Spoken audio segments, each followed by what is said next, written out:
Good evening, everyone, and a warm welcome to our testimony meeting. Let's begin by singing hymn number 541.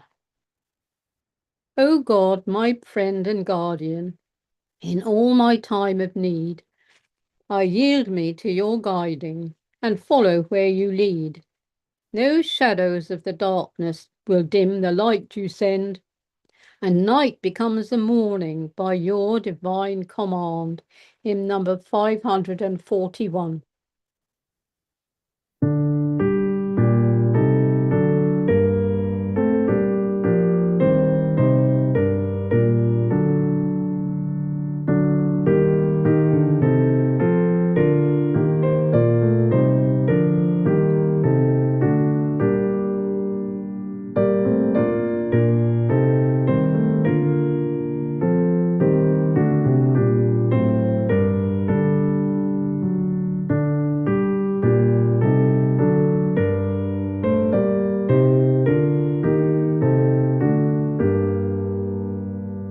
O God, my friend and guardian, in all my times of need, I yield me to your guiding and follow where you lead. No shadows of the darkness will dim the light you send, and night becomes the morning by your divine command. Forever, Father, Mother, your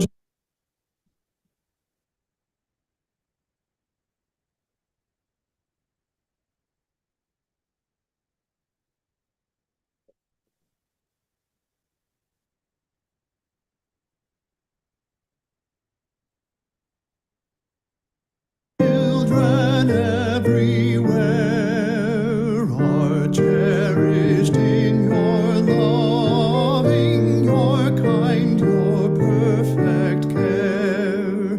All knowing and all seeing, all powerful, divine, I know your ever presence is healing humankind.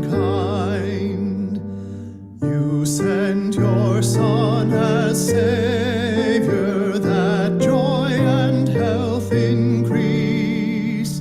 Your justice and your mercy will give the world its peace.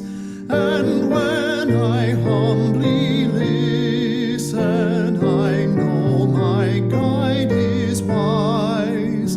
The pathway may seem rugged, but heaven is its prize.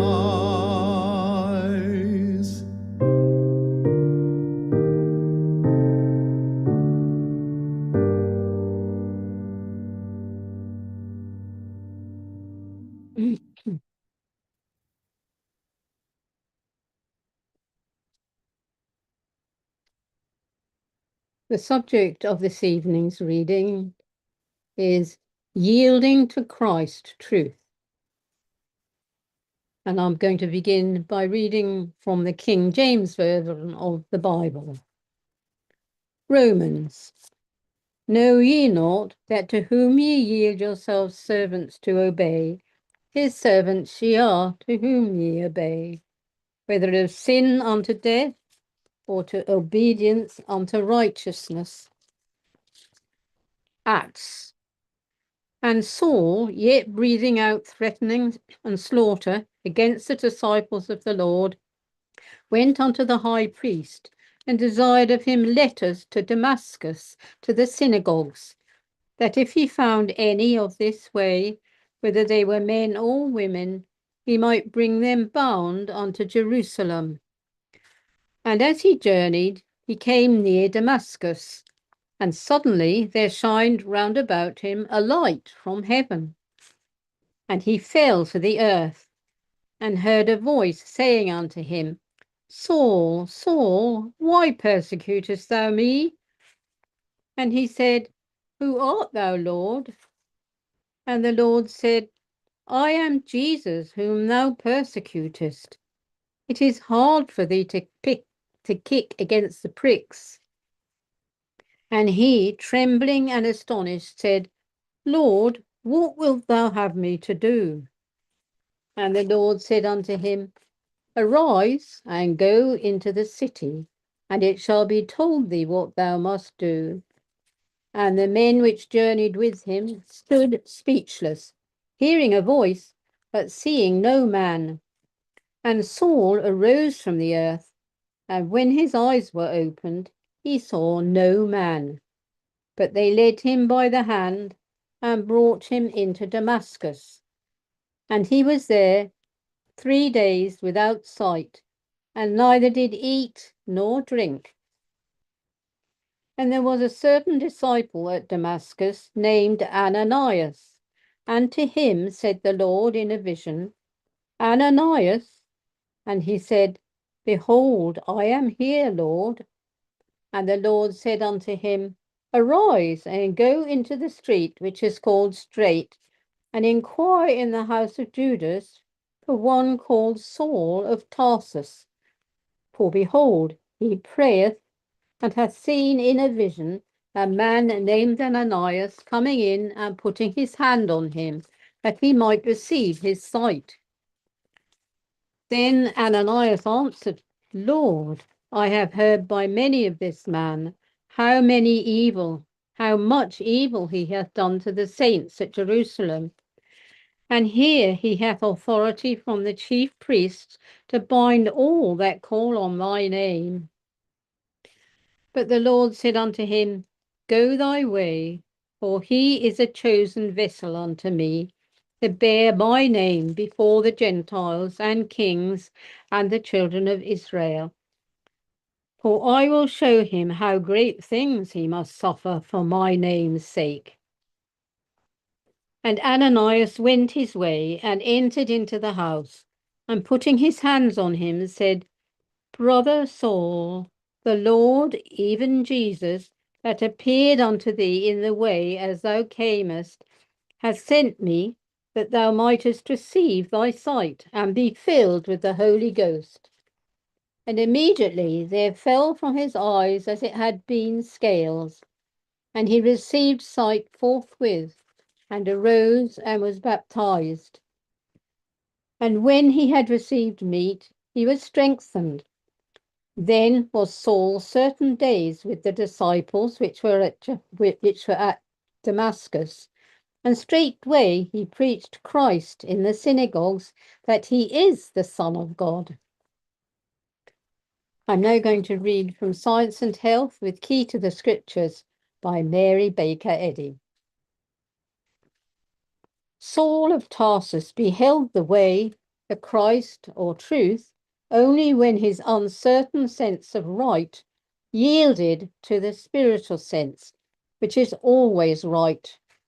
Then the man was changed. Thought assumed a nobler outlook, and his life became more spiritual. He learned the wrong that he had done in persecuting Christians, whose religion he had not understood, and in humility he took the new name of Paul. He beheld for the first time the true idea of love, and learned a lesson in divine science. The great truth in the science of being, that the real man was, is, and ever shall be perfect, is incontrovertible. For if man is the image, reflection of God, he is neither inverted nor subverted, but upright and godlike. The suppositional antipode of divine infinite spirit is the so-called human soul or spirit. In other words, the 5 senses, the flesh that warreth against spirit. These so-called material senses must yield to the infinite spirit named God. St. Paul said, "For I determined not to know anything among you save Jesus Christ and him crucified." 1 Corinthians 2:2. Christian Science says, "I am determined not to know anything among you save Jesus Christ and him glorified." The best sermon ever preached is truth, practiced and demonstrated by the destruction of sin, sickness, and death. Knowing this, and knowing too that one affection would be supreme in us and take the lead in our lives, Jesus said, "No man can serve two masters." We cannot build safely on false foundations. Truth makes a new creature, in whom all things pass away and all things are become new. Passions, selfishness, false appetites, hatred, fear, and sensuality yield to spirituality, and the superabundance of being is on the side of God. Good. We cannot fill vessels already full. They must first be emptied. Let us disrobe error. Then, when the winds of God blow, we shall not hug our tatters close about us. The way to extract error from mortal mind is to pour in truth through flood tides of love. Christian perfection is won on no other basis. Grafting holiness upon unholiness, supposing that sin can be forgiven when it is not forsaken, is as foolish as straining at gnats and swallowing camels. The scientific unity which exists between God and man must be wrought out in life practice, and God's will must be universally done. Mortal man has made a covenant with his eyes to belittle deity with human conceptions. In league with material sense, mortals take limited views of all things. That God is corporeal or material, no man should affirm. The human form or physical finiteness cannot be made the basis of any true idea of the infinite Godhead. Eye hath not seen spirit, nor hath ear heard his voice. Progress takes off human shackles. The finite must yield to the infinite. Advancing to a higher plane of action, thought rises from the material sense to the spiritual, from the scholastic to the inspirational, and from the mortal to the immortal. All things are created spiritually. Mind, not matter, creator. Love, the divine principle, is the father and mother of the universe, including man. The only excuse for entertaining human opinions and rejecting the science of being is our mortal ignorance of spirit. Ignorance which yields only to the understanding of divine science, the understanding by which we enter into the kingdom of truth on earth and learn that spirit is infinite and supreme. Spirit and matter no more commingle than light and darkness. When one appears, the other disappears. Error presupposes man to be both mind and matter. Divine science contradicts the corporeal senses, rebukes mortal belief, and asks, what is the ego, whence its origin, and what its destiny? The ego man is the reflection of the ego God. The ego man is the image and likeness of perfect mind, spirit, divine principle. The one ego, the one mind or spirit called God, is infinite individuality, which supplies all form and comeliness, and which reflects reality and divinity in individual spiritual man and things. Neither understanding nor truth accompanies error, nor is error the offshoot of mind. Evil calls itself something when it is nothing. It saith, I am man, but I am not the image and likeness of God. Whereas the scriptures declare that man was made in God's likeness. Error is false, mortal belief. It is illusion without spiritual identity or foundation, and it has no real existence. The supposition that life, substance, and intelligence are in matter or of it is an error. Matter is neither a thing nor a person, but merely the objective supposition of spirit's opposite. The five material senses testify to truth and error as united in a mind both good and evil. Their false evidence will finally yield to truth, to the recognition of spirit and of the spiritual creation. The suppositional warfare between truth and error is only the mental conflict between the evidence of the spiritual senses and the testimony of the material senses. And this warfare between the spirit and flesh will settle all questions through faith in and the understanding of divine love. We know that all things will be changed in the twinkling of an eye, when the last trump shall sound, but this last call of wisdom cannot come till mortals have already yielded to each lesser call in the growth of Christian character. When the evidence before the material senses yielded to spiritual sense, the apostle declared that nothing could alienate him from God, from the sweet sense and presence of life and truth.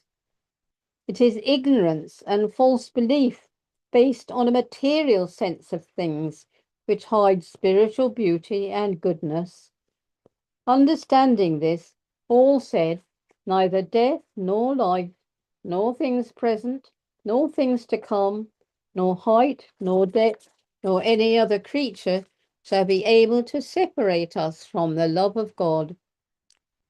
This is the doctrine of Christian Science, that divine love cannot be deprived of its manifestation or object, that joy cannot be turned into sorrow, for sorrow is not the master of joy, that good can never produce evil, that matter can never produce mind, nor life result in death. The perfect man, governed by God, his perfect principle, is sinless and eternal.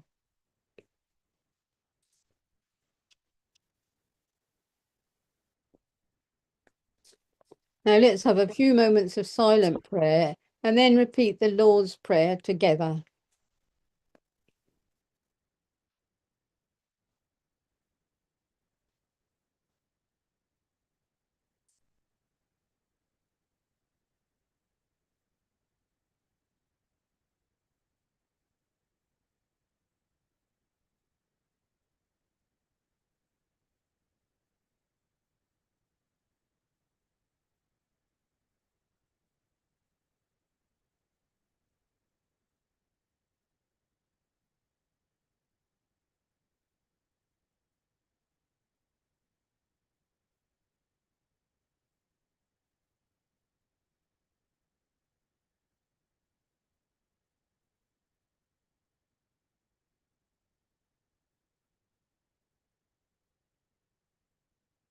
The Lord's Prayer. Our Father, which art in heaven, hallowed be thy name. Thy kingdom come, thy will be done in earth as it is in heaven. Give us this day our daily bread, And forgive us our debts, as we forgive our debtors. And lead us not into temptation, but deliver us from evil. For thine is the kingdom, and the power, and the glory, forever.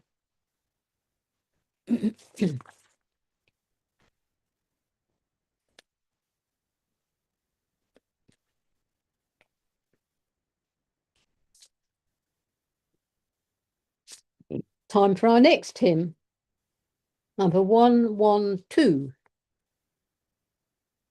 High to heaven, let song be soaring, borne on faith's triumphant pinion. Free from sin, our hearts adoring, yield themselves to love's dominion. Hymn number 112.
Just a couple of things to remind you of, that our reading room is now open from 10 a.m. until 2 p.m. every Monday, Tuesday, Wednesday, and Friday. And also the recording of the talk Deborah Packer gave to us recently can still be found on our website, along with other useful information about our church and its activities there. Our email address is, our web address is csreading.co.uk.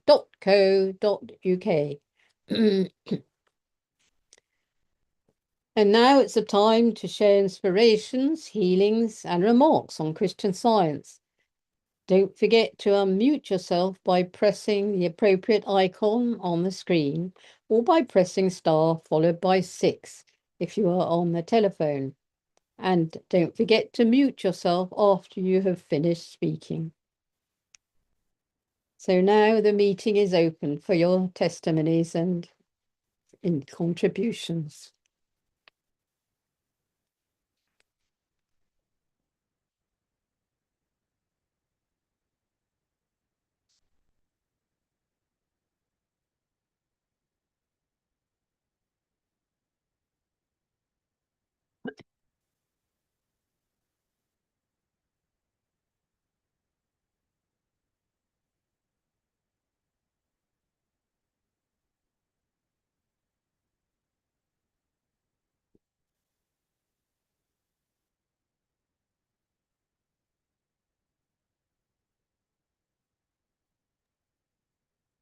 Hello, Jane. It's Anthony here.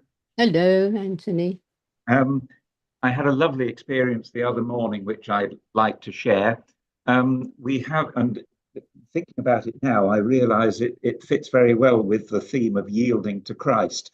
truth. I didn't quite think of it like that at the time, but that's definitely what it was about. Our bedroom has a window in a sort of dormer, and just immediately outside below it, there's a small area of flat roof, and then the tiles sort of fall away in a pitched roof. Anyhow, the other morning we heard a bang, and Anne was first to realise that a little greenfinch had flown into the window and hit the glass and was lying on the flat roof just immediately below. That part of the window couldn't open, the very top of the window opened, so we couldn't reach the greenfinch. It was lying on the flat roof, and to human sense, it appeared to be passing on. It had hit the glass quite hard and it was twitching, and Anne could see that, and I went and I could see that material evidence as well, but I knew I needed to pray. And the first thing I thought was, am I praying that this little bird should pass on peacefully, or am I praying that it should recover? And I thought, wrong question. I need to pray to see exactly what God sees, nothing more and nothing less. Yielding to Christ, truth, was what I had to do. And so I went away, and I just knew that this was a divine idea, perfectly intact. It had been before the apparent incident. That's what God saw right through the apparent accident, and that's what he was seeing now and eternally. I had no business, if you like, to see anything else. That's what I knew was the truth. Similarly, the little bird would feel nothing other than the presence of the Christ, feeling a sense of security, painlessness, strength, and being in the right place and in its right mind, surrounded by divine love. And so I knew that for a little while. It was absolutely sure in my thought. And I went back into the bedroom and looked out of the window, not to see if God was there or not, just to know what was true. And there was the little bird sitting up, alert, in the same position, but still upright and alive. And so I rejoiced and said, thank you, God, and knew that there could be no after effects from any thing that had never actually happened in the kingdom of heaven, which is where we all really live right now, not at some distant time, but now are we the sons and daughters of God. Little bird, human being praying for it, and anyone else involved. That area of flat roof was in the shade at that time in the morning. I knew the sun would come round after an hour or a few hours, and I thought, well, that's not a time limit. The little bird is in its right place now. It's safe and secure now, and it always has been, and it always will be, because it's always with God. I thought to myself, I could dribble some water out onto the flat roof near the bird if it needed some water later on, but for the time being, all was well. And the next time I looked at the bird, it had moved a little bit. It was alert. It was looking around, and again I gave thanks. And an hour or so later, next time I went back, the little bird had flown away. I know it had flown away because I was able to look very carefully. There was no sign of it on the flat roof. It couldn't, if it had fallen off, it would have been in the gutter and I would have seen it there. and certainly our friend the red kite wouldn't come that close to remove it. So I am assured that it recovered completely and has flown away. We've got a number of, I think it was a fairly young greenfinch, and we're fortunate to have several of them at the moment, adults and sort of growing up children, as this one probably was. And I saw one the next day on our bird bath, and he looked at me and I looked at him, and I thought, I wonder if you're the one, because they often come back and say thank you. They sort of sense where the channel, it's you know, the healing is from God and God is with him. But I have noticed that. Maybe, I don't know, but he certainly recovered and flew away. So I was very grateful for that. And it related nicely to our subject this evening, which I really enjoyed. And thank you for those readings, Jane. And also the bit from Science and Health that we had just now, truth makes a new creature in whom old things pass away. And that's what, and all things are become new. And that's what the little bird and Anne and I were experiencing the other morning. That's it. Oh, thank you, Anthony. That's lovely. Yes. Animals and birds and things are very receptive to spiritual prayers, aren't they? Yep, they are. Yeah.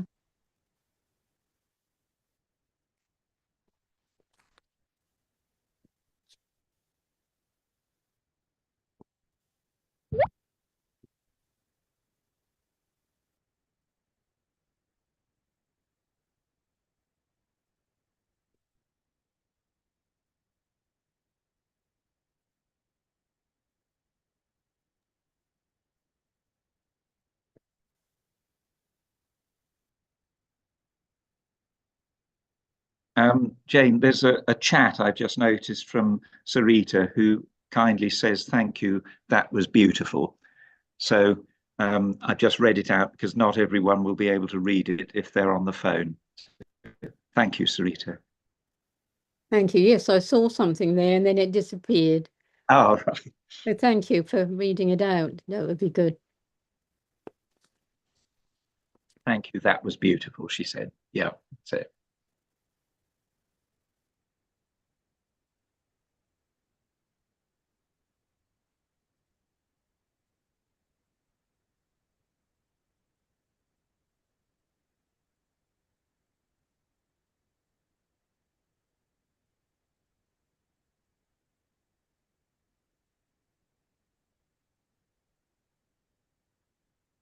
I have something to share. A few weeks ago, I was faced with a problem that made it very painful for me to walk. The pain seemed to be coming from my knee, but the whole of that leg was painful and ached continually. I couldn't walk without leaning on something, so I found a walking stick to help me. A passage from Science and Health came to me to work with. Maintain the facts of Christian Science that spirit is God and therefore cannot be sick, but what is termed matter cannot be sick. All causation is mind acting through spiritual law. Then hold your ground with the unshaken understanding of truth and love, and you will win. When you silence the witness against your plea, you destroy the evidence and the disease disappears. I found that very strong, particularly the bit you will win, very encouraging, and the bit about holding your ground with the understanding that you will win, but silencing the witness against your plea. And of course, the witness against the plea is just a load of lies. And so when you realize that, you know you're on the right track when you're holding to the truth. Anyway, I reasoned along the lines that all causation being mind acting through spiritual law, then matter has no causation and is not a cause and has no mind, and there is no law to support it, and therefore no power to cause anything. And I affirmed that mind, God being love, could not possibly impart suffering of any kind, and that I was therefore not subject to this lie, which was all it was, I realized. I was spiritual and perfect and totally free from this imposition. And I kept praying on this line for a while. I used the stick for a while as I was praying, but after some days, as I picked up the stick, the thought came to me, what are you leaning on? And I realized I should be leaning on the sustaining infinite. So I put the stick down and trusted that the message was from God and leant on that spiritual message. And immediately there was some improvement, and I felt that I could manage without the stick. As I persevered with these thoughts over the following days, so the problem began to disappear until it was completely gone. What a relief that was. And I'm so grateful for Christian Science. It gives us the answer to every problem, and it shows us more about what God is and how he loves us and is with us all the time and helping us when we're seeking healing or whatever the problem is, and that we can know and feel, trust him that he will help us and bring us to the answer we need. And that's all for now. I have got other things, but I'll leave them for another time. So I'm very grateful for Christian Science.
Hello, Jane and Andy. Hello. Hi, this is Sarita. And instead of writing in the chat box, I thought I just wanted to mention this is my first time I'm able to visit. And I'm really glad I did. And I really enjoyed the session. I don't have anything to share, but I just wanted to thank you. Oh, thank you. Yeah. Sorry. Yes, can you hear me? Yeah, can you hear me? Yes, I can hear you. Okay, good. So, yeah, I thought it was I think it was the timing was really right for me to join today because Andy's message was really helpful to me, and I'm going to remember that when I see something and just think of God and ask to look through God's eyes. And also your passage that you read and your sharing as well. That's very helpful, and I will remember that. Thank you. Thank you very much.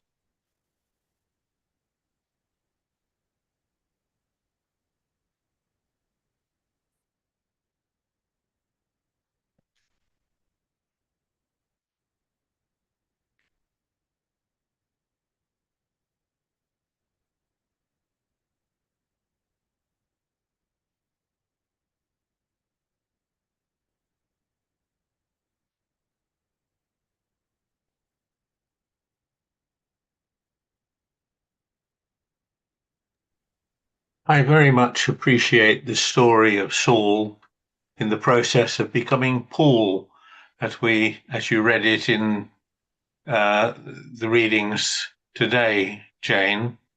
I think I assume that the expression that we're fairly commonly used these days of when we say that someone saw the light actually came from that story. I don't actually know, but as a fact, but it seems very likely to me. Well, a couple of things that interest me, because I like to sort of try and trace the thought patterns that go on that lead, sort of seem the paths that are leading to these incidents, if you like. And what we do know from an earlier story in the book of Acts is that Saul, of course, ran the cloakroom when Stephen, the first Christian martyr, was being stoned. It says that people gave their coats to Saul to look after. Refers to him as a young man.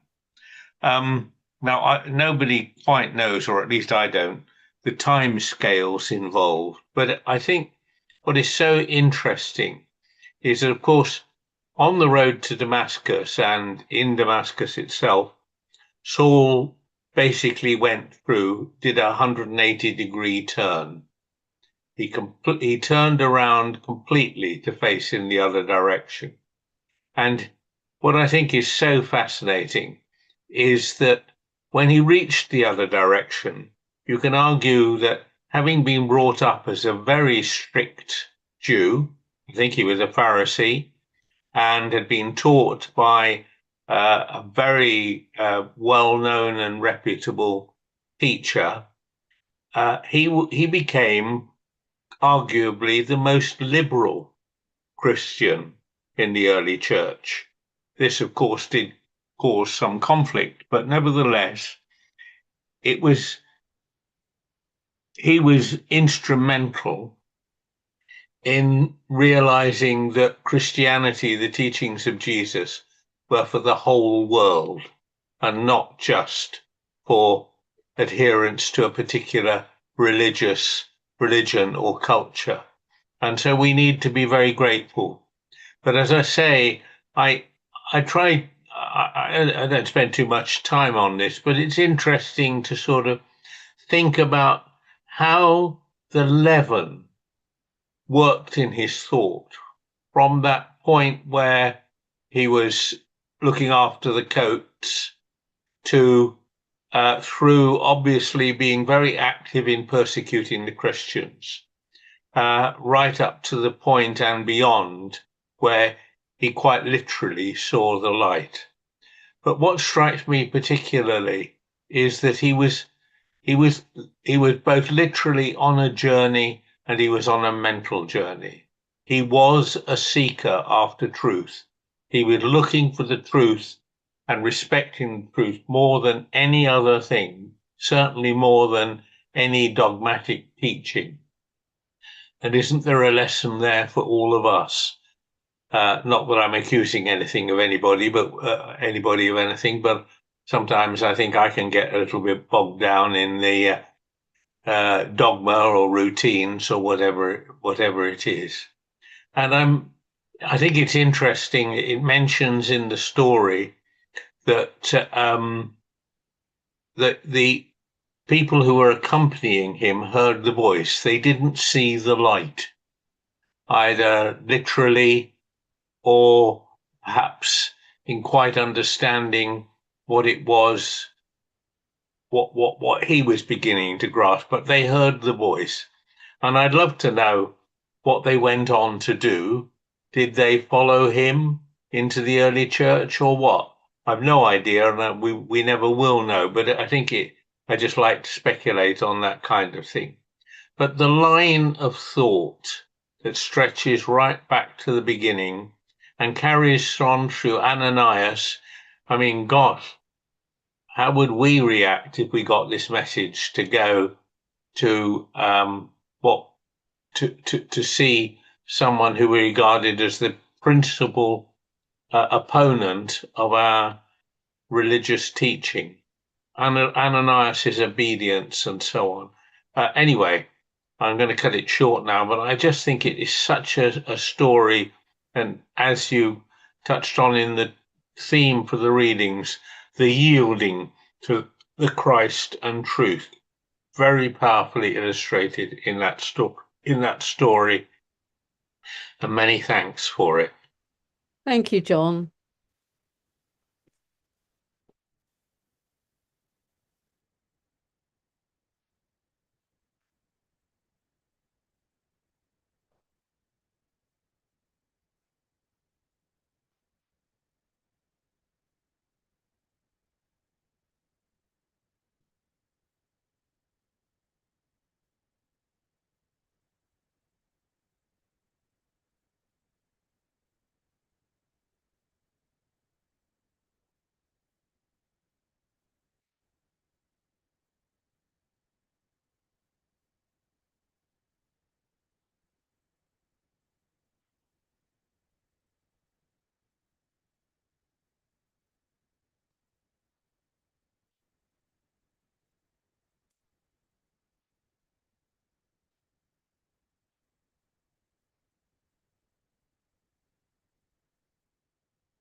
There's one other little thing I've just thought of that it's a small thing, but I think it's significant.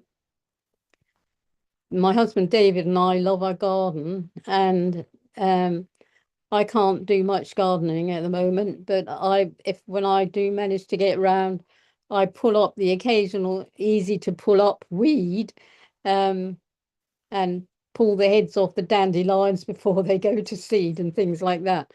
And I know where certain pernicious weeds are, and one of them is bryony, which comes up in a shrubbery every year. And it's been quite easy to pull it up because it's on a long trail. And so I was pulling this up, and I had quite a lot of it out, and I thought I'd got it all. And then I saw some other, and I put my foot in and started pulling this up. And I hadn't realised that that was actually twined round a stinging nettle. And I got stung with this nettle all over both front and backs of both hands. And so I thought, oh goodness.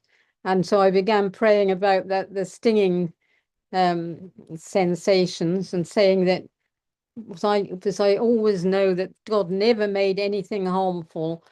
It's all man-made beliefs, and he couldn't possibly make anything harmful to his own image and likeness. And so really that had no power to make me feel prickled, or whatever the word is, and by this weed, by this nettle. And I kept praying, knowing that I was untouched, and very quickly the sensations went off. However, as David and I usually tell each other what things have been going on in the garden, I unwisely told him about pulling up this nettle, putting up this bryony round a nettle. And after I'd said that, immediately the sensation of the pricking came back into my hands. And I thought to myself, oh, that was foolish of me to mention that. It was just, didn't think about it. And so I had to start praying all over again to get rid of it. And then I thought to myself, this is really a warning that because certain things are connected in mortal consciousness, And if you mention them, Mrs. Eddy says not to talk out aloud about problems because it seems to make them real. And so you have to wait long enough for that, the sensation to go away, whatever it was, before you mention it, to make sure it's actually disappeared out of your consciousness. And I think it was a good reminder to me of making sure, as Anthony says, that the paint is dry before you make a testimony about something. But I just thought I'd share that with you.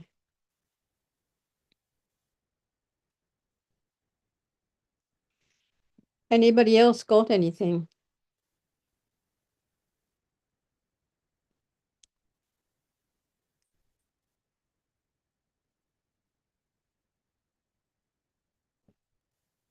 Any other bird stories or gardening hints? Be very welcome. Or any other hints of Christian Science.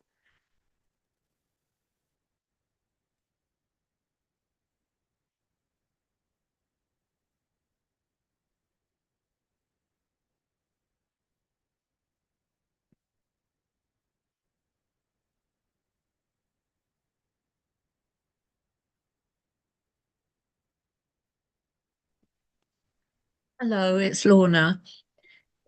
Oh, hello, Hello. Lorna. Hello. You saying about that not to say anything when you've had something happen and just pray about it yourself. It's reminded me of something that happened a long time ago.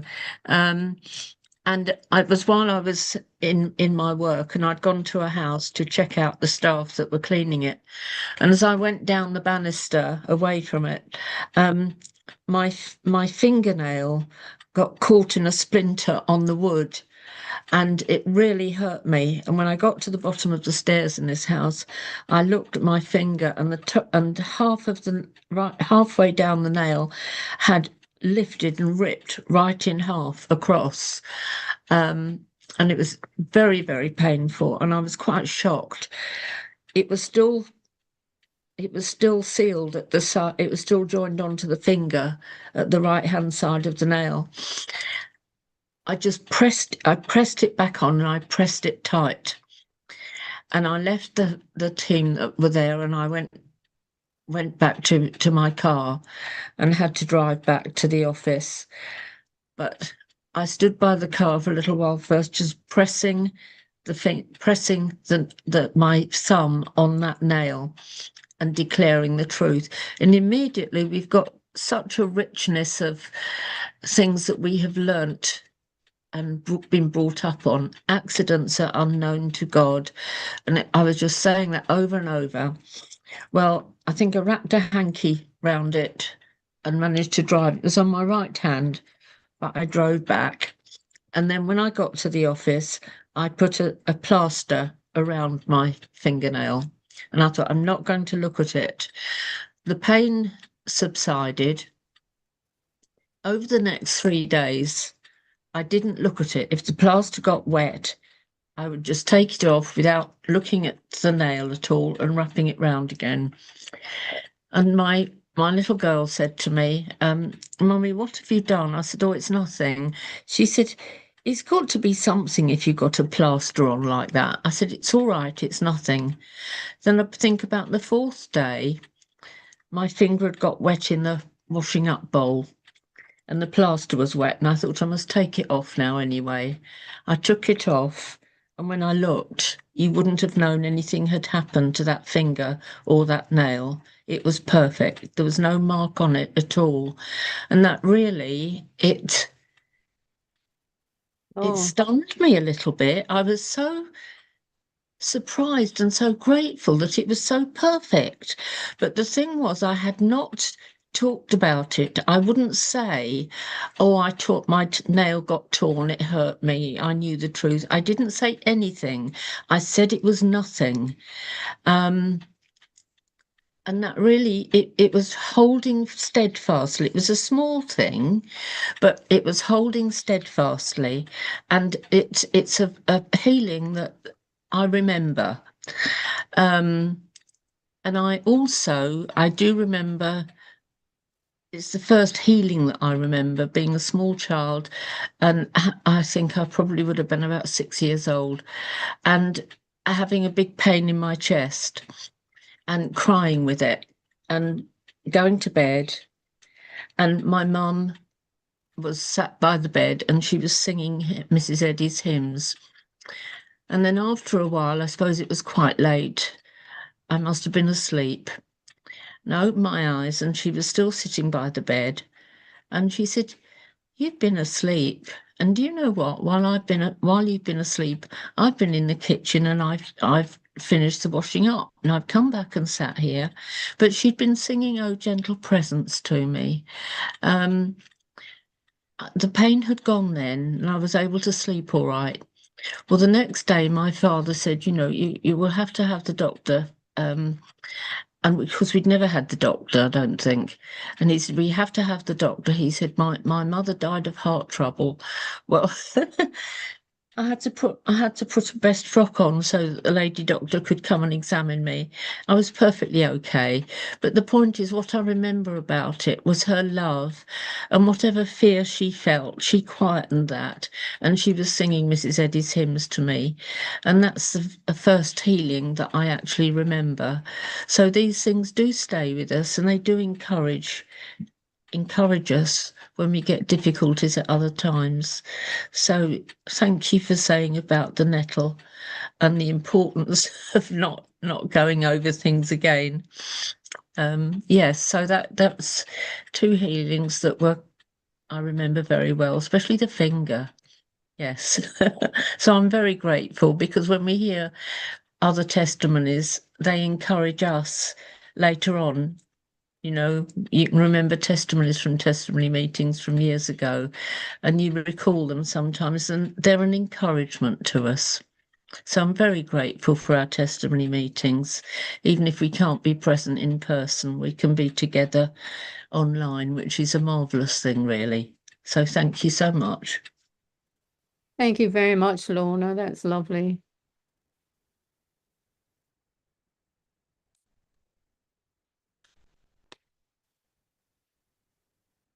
Okay, so let's sing our final hymn, which is number 138. I praise thee, Lord, for blessings sent to break the dream of human power. For now my shallow cistern spent, I find thy font and thirst no more. Hymn number 138.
Thank you all very much for your contributions and to everybody who joined us and supported this meeting.